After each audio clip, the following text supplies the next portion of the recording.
Bakit napakaepektibo ng no contact rule sa healing ng biktima ng narcissist? So kung ikaw ay biktima ng narcissist, importante talaga ang no contact rule. So paulit-ulit ko itong sasabihin.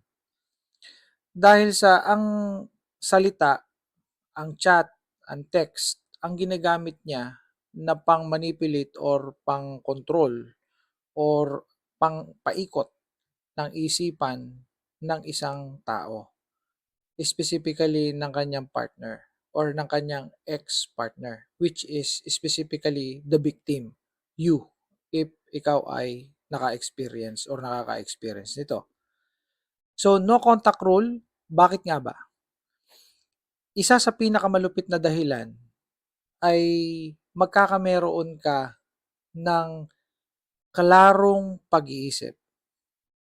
So, magkakameron ka ng clear mind or clear cognitive. So makakapag-isip ka na maayos kapag hindi ka na nakikipag-usap sa narcissist. When I say again, no, ulitin ko, when I say no contact rule, walang pakikipag-usap ng personal, walang closure yung magkikita pa kayo, wala na nun.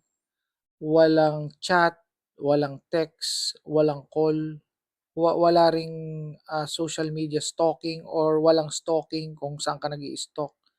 And at the same time, wala na yung mga common friends na nagbabalita sa'yo o yung mga mutual friends ninyo, mga families, ng mga katrabaho na nagbabalita sa'yo, wala na yon. Pwede mo silang kausapin at sabihin mo na hindi ka na talaga tumatanggap ng impormasyon, ng balita, ng chismis sa iyong ex. So, yun yung ibig sabihin na no contact rule. So, let's go back to the beautiful effect or the highly effective effect ng no contact rule. Again, clear mind, clear cognitive. Okay, klarong pag-iisip.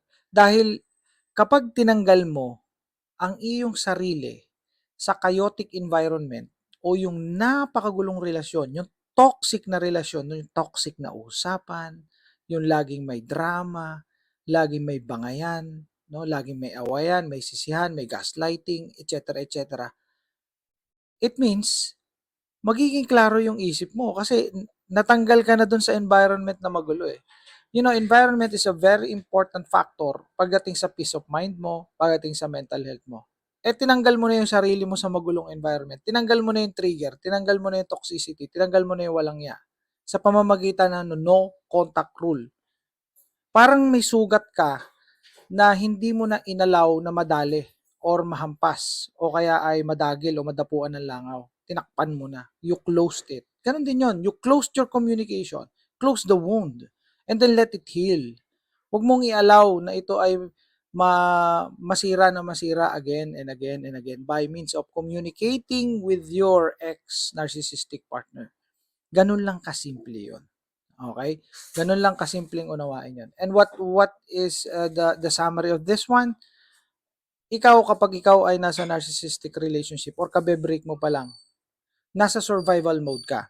Tom, alam ko marami kayong naririnig na ganito na explanation. When we say survival mode, ibig sabihin, yung iyong nervous system ay kargado ng stress hormone for a very, very long time. Meaning to say, lagi naka-emergency mode or parang CCTV ang utak mo or parang laging nasa gera ang utak mo, yung katawan mo laging alerto no, from time to time.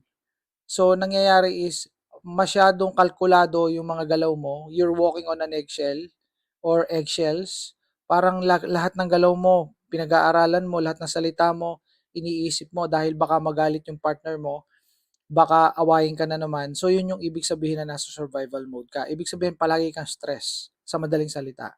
Your nervous system is really affected, no, stimulated, magulo, lagi kang kabado, no, lagi kang mabilis ang tibok ng puso mo, lagi kang mabilis ang paghinga mo, lagi kang natataranta. So yun yung ibig sabihin ng survival mode. Ganon din ba kayo? Comment down below. Ngayon, pagka nag no contact rule ka, yung survival mode mo mawawala na yun.